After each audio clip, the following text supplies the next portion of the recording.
Siapa yang rajin ngelihat saya di pagi hari?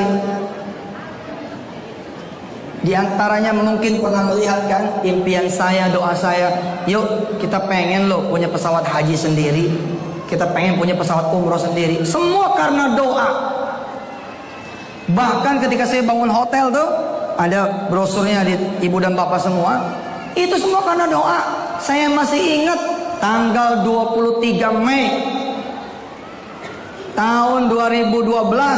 Saya memimpin doa di televisi. Pemirsa, ente punya doa toh? Saya punya doa. Ente punya masalah? Saya punya masalah. Ente punya hajat? Saya punya hajat. Yuk, kita baca 100 salawat. Kita baca 100 salawat. Habis itu, situ doa, saya doa. Dan saya tulis di papan tulis. Apa doanya? 1, saya pengen punya hotel dan apartemen. 2, saya pengen punya industri pesawat terbang. 3, saya pengen punya kilang minyak. 4, saya pengen punya tambang emas. Betul. Dan semua berkembang. Berkembang. Seorang raja di Kazakhstan, ada utusannya datang ke Indonesia. Orang yang ditemuin salah satunya saya. Apa urusannya coba sama saya? Nemuin saya. Kemudian dia bilang, kurang lebih di kalimatnya, kita mau offer 1 kilang minyak kita masih produktif, $100 juta. Tapi saya bilang, ini yang datangin Allah. So, what should I have to do? Apa yang harus saya lakukan? Ya lapor sama Allah. Saya sholat aja. Ya Allah, kenapa orang ini datangnya ke saya? Pasti ada maksud nih. Benar. Habis itu kemudian di antara mereka ada yang ngadep saya lagi, Ustadz, kemarin dengar ya, bla bla bla, dengar. Ustadz bisa nggak cariin orang yang punya duit $100 juta? Saya coba search di handphone saya. Ada seorang anak muda yang uang cashnya 12 triliun. Saya SMS dia, Mas, begini. Dia suruh kita datang, langsung eksekusi. Apa dia bilang? Ustadz, nanti ada bagian antum. Masya Allah. Itu ditulis tuh. Jadi saya tanya tadi, siapa di antara prajurit yang belum punya rumah? Ngaco. Siapa yang belum punya mobil? Ngaco. Siapa yang pergi haji? Ngaco. Siapa yang pengen nikah? Ngaco. Siapa yang pengen nyekoleh anak di luar negeri? Ngaco. Tuh. Kenapa saya suruh ngaco? Allah Tuhan Anda sanggup memberikan itu semua. Ngapain duit? Kisah terakhir. Udah terakhir, namanya udah mudahan. Jangan juga biasain anak kita apa-apa duit. Contoh, Ma mau jajan, nah ambil di lemari. Ma, sepatu nih rusak, bolong. Ya udah, ambil situ. Mau berangkat sendiri apa mau temenin mama? Temenin mama, jalan. Kita ngebiasain anak dari kecil dengan duit. Akhirnya jadi kita. Kalau nggak ada duit, nggak ada pertolongan orang, nggak jadi. Jangan. Ajarin anak seperti saya mengajar ibu dan bapak semua. Allah. Kita akan belajar dari sepenggal kehidupan Rasulullah, sangat sepenggal, nggak banyak peristiwa di mana Rasulullah sendalnya putus. Dikisahkan Rasul sendal putus, putus. Kanan kiri belakang kita tahu dong. Ada Umar, Utsman, Abu Bakar, Ali, Abdurrahman bin Auf, Hamzah, banyak lagi konglo zaman dulu. Prajuritnya Rasulullah itu kaya. Lihat ketika Rasulullah sendalnya putus, Rasulullah terdiam. Kemudian dia melanjutkan perjalanan. Sahabat bertanya, ya Rasulullah, tadi diam kenapa? Aku lagi minta sendal sama Tuhanku. Masya Allah. Sahabat bilang tuh kira-kira begini kalimatnya, ya Rasulullah, punggung kami engkau jadikan sendal pun kami ridho. Enggak tuh, nggak ngomong. Ngomongnya sama Allah. Ya Rasulullah, kami gendong engkau Makkah Madinah, ratusan kilo kami sanggup, kami ridho. Enggak, Rasulullah nggak minta sama mereka semua yang kuat-kuat, yang kaya-kaya. Rasul minta sama Allah. Ibu punya anak, Ma, duit. lemari. Ma, duit, lemari. Ma, duit, dompet. Ma, duit, dompet. Besok anak tidak lagi nyari mak, langsung bebas lemari. Begitu juga saya mengajarkan wirda. Wirda sudah tidak perlu lagi bapaknya. Kenapa? Percuma katanya. Kalau ngadu sama bapak, kalau ngadu sama papa, sholat. Akhirnya kata wirda apa? Sekarang mah saya sholat aja udah. Beda toh, beda training, beda hasil. La ilaha illallah Muhammadur Rasulullah. Saya kemudian terbang ke Samarinda. Selesai dari Samarinda, yang punya hajat ngasih hadiah. Ini biasa nih. Kalau ke Lanut, kira-kira hadiahnya helikopter replika. Udah ketebak dah. Kalau Pindad, hadiahnya peluru. Nah, itu. Banyak tuh hadiah di rumah. Alhamdulillah sekarang helikopter replika, besok helikopter beneran. Nah, saya berangkat ke Samarinda, dioleh-olehi satu plastik lebar gini. Ini apa isinya, Ji? Jangan dilihat isinya, Ustaz. Ini bukan buat antum, buat wirda. Tanpa sepengetahuan saya, rupanya wirda lagi minta sama Allah MacBook Air, notebook kecil yang harganya saat itu 12 juta rupiah. Saya udah nggak dikasih tahu lagi, Pak, apa yang jadi keinginan wirda, kecuali wirda minta doa. Dia bukan minta tuh, minta doa. Beda kan? Beda kan? Minta doa. Saya pulang bawa tentengan plastik yang saya tidak tahu isinya apa. Saya nggak lihat, nggak buka. Rupanya wirda sudah minta itu selama 2 minggu berturut-turut. Dia sholat duha, Bu, 8 rakaat. Kemudian membaca salawat 1000 salawat setiap hari. Praktis selama 2 minggu. Minta Allah mengirimkan buat dia MacBook Air. Alhamdulillah dia bilang hari Jumat mamanya nongor dia, Kak, khusuk banget sih, lagi ada yang diminta. Kira-kira begitu dialog. Iya mah, apa kalau mama boleh tahu?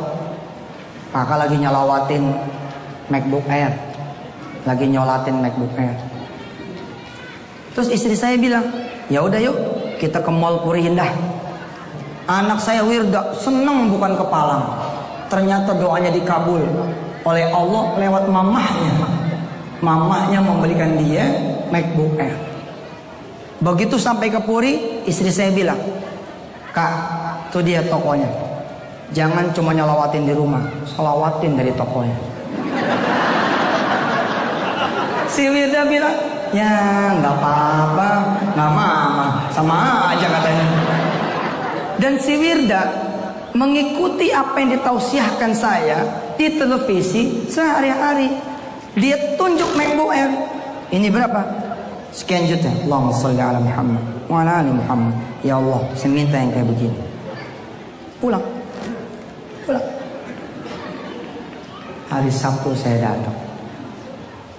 Saya taruh hadiah itu di meja. Belum mengucap, si wirda bilang begini, Ya Allah, Pak. Ya Allah. Ya Allah, Pak. Ya Allah. Kayak histeris gitu. Saya bilang, kenapa Kak? Kayak orang gila ini. Pak, ini MacBook Air. MacBook Air. Oh iya, ini komputer nih. Komputer tablet nih. Notebook nih. Ya Allah, Pak. Kakak nyalawatin ini 2 minggu kakak salawatin 1000. Salat duha 8 tiap pagi. Ya Allah, Pak. Saya naikin rekaman wirda. Jadi pada saat wirda begini nih, ya Allah Pak, ya Allah Pak, saya sadar pasti ada kejadian nih. Langsung saya ambil handphone saya rekam. Saya pandu dia, ngomong apa, jawab apa, saya pandu. Rekaman itu saya naikin di Antv. Indonesia melihat, kalau Tuhan lu duit nggak bisa ngapa-ngapain. Tapi kalau Tuhan lu Allah, maka Anda sekat Allah yang memberi kekayaan.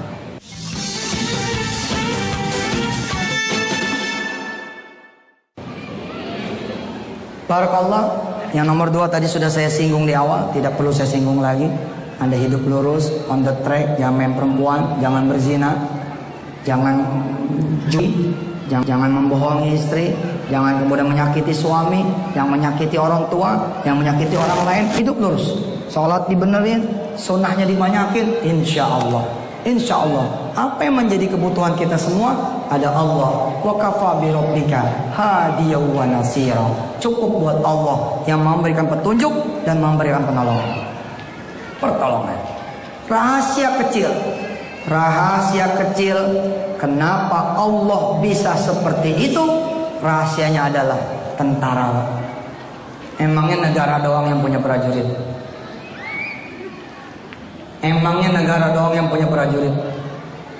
Lalu seorang komandan bisa memerintah prajuritnya? Allah pun punya tentara-tentara. Walillahi junudus samawati wal ardh.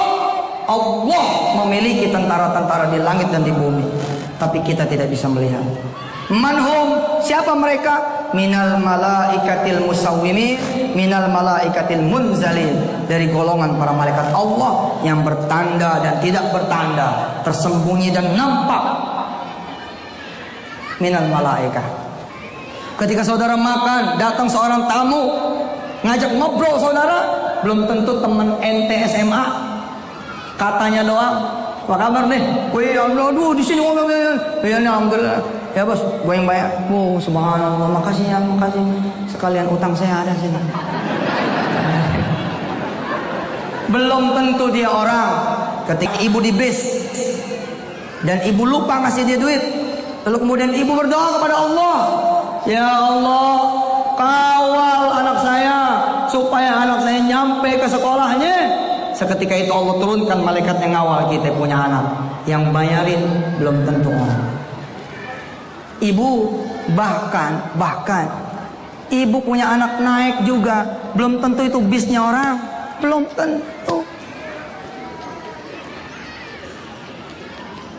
Belum tentu. Kalaupun ia orang, itulah yang mengatur adalah Allah Subhanahu wa taala. Duit tidak bakal ada keajaiban, tapi Allah penuh dengan keajaiban.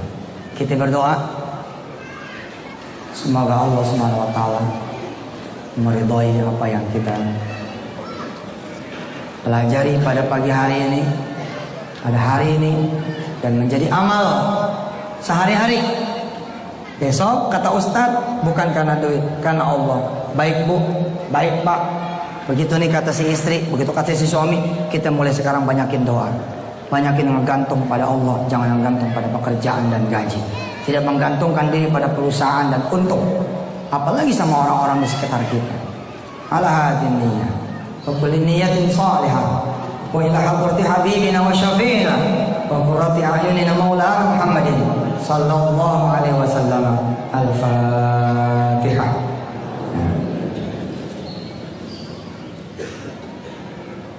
Iya kan.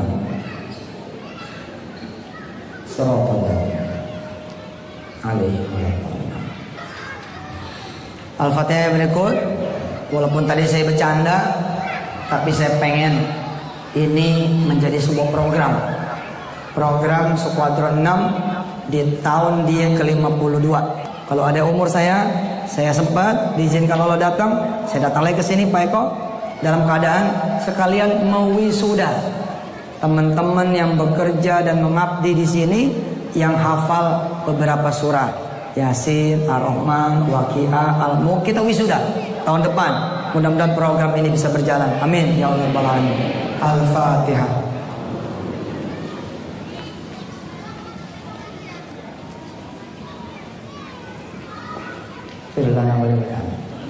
Mas Unang, apa yang bisa dibantu dari kita agar tentara-tentara bisa ngapal Quran? Misalkan perlu gurunya, perlu apa, perlu material, perlu Quran.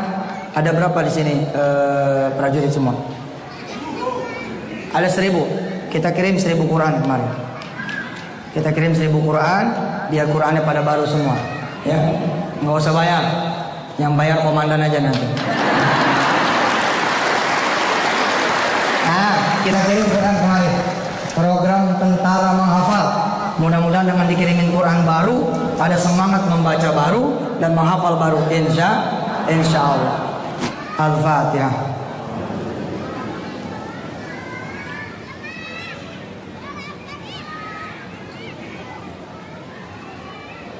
Halo.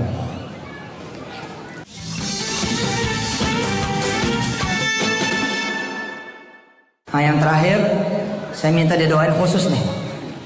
Mudah-mudahan proyek patungan usaha, hotel dan apartemen untuk haji dan umroh yang ada di brosur mudah-mudahan terlaksana dengan baik. Pak Eko mohon izin saya bikin patungan usaha supaya orang punya. Jadi yang punya adalah masyarakat. Tadi cerita-cerita dengan para pimpinan jemaah umroh tiap bulan 40 sampai 60 ribu. Tapi kita tidak punya pesawat, kita tidak punya hotel, bahkan kita tidak punya halte bus, apalagi bisnya. Halte bus kita tidak punya. Kita tidak punya di bandara Soekarno-Hatta lounge eksekutif untuk jemaah umroh, nggak punya. Kita kayak di stasiun dan di terminal rambutan, keleleran jemaah umroh di mana-mana. Proyek pertama saya dorong jamaah yang punya duit 12 juta. Punya duit nggak 12 juta? Kalau punya, yuk siniin. Kita bangun hotel haji dan umroh. Hotel haji dan umroh kita bangun. Dan saya memberlakukan itu tidak sebagai sedekah, tapi sebagai investasi. Kalau komandan skuadron 6 ikut 12 juta, komandan dapat tiap tahun return 8% up and down, kurang lebihnya 8% per tahun. Pak Tatang 10 tahun yang kemudian dipulangin duitnya 12 juta. Dapat tiap bulan ini 8%. 10 tahun kemudian dipulangin tuh 12 juta.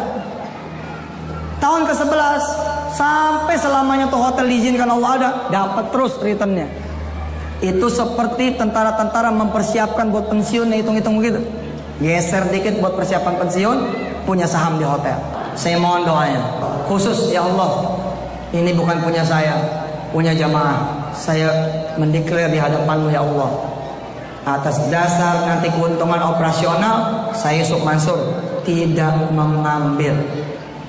Ente malah yang dapat 8%, saya nggak ngambil. Keuntungan saya dari mana? Saya ngelihat ente pada punya, saya senang. Saya ngelihat ente pada ikut jadi pemilik, saya senang. Selama ini kita nggak jadi pemilik, jadi penglihat doang, jadi penonton doang. Terus Ustadz, apalagi keuntungannya? Ibu bapak, 8% itu terlalu sedikit yang saya kasih buat ibu. Kenapa? Keuntungan dari hotel ini setiap tahunnya itu kira-kira 10 miliar rupiah setiap tahun. Karena kita punya nih 2 tower, 12 lantai, 300 kamar. Sudah jadi tuh 10 miliar kurang lebihnya.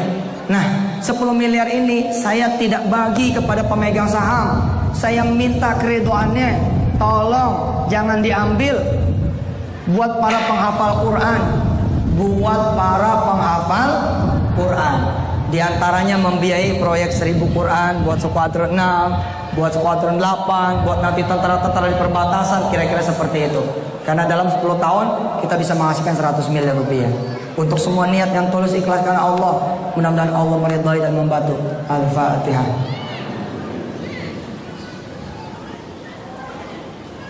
Iya kan. Alaihi wasallam. Allahumma bihaqqil Fatihah wa bi karamatil Fatihah wa bi sirril Fatihah taqabbal du'ana innaka antas sami'ud du'a wa tub 'alaina innaka antat tawwabur rahim. Da'wahum fiha subhanakallahumma wa tahiyyatuhum fiha salam wa akhiru da'wahum alhamdulillahi rabbil alamin. Sebelum tutup salam, saya ada hadiah buat ibu dan bapak semua. Apa hadiahnya? Baca salawat tiap hari 100 kali. Baca salawat tiap hari 100 kali. Allahumma sholli ala Muhammad wa ala ali Muhammad. Insyaallah kemudahan jadi milik Bapak Ibu semua. Hadanallahu yakum ajma'in. Assalamualaikum warahmatullahi wabarakatuh.